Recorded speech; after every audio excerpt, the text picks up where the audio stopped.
বলা ছাড়িয়া আমার মনের ঘরেতে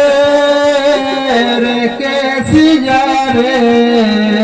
দু জাহানের বাদশা নবী কামলিওয়ালা রে আমার মায়ের নবী রে আমার দোল নবী রে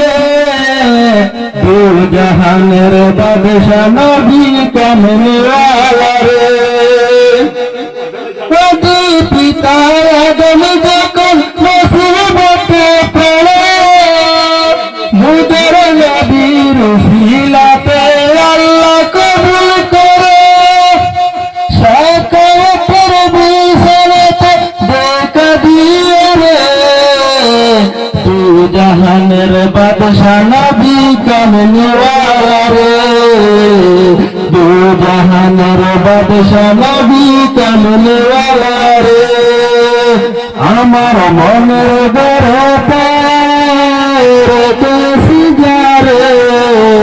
দু জাহানের বাদশা নবী কামলিওয়ালা রে।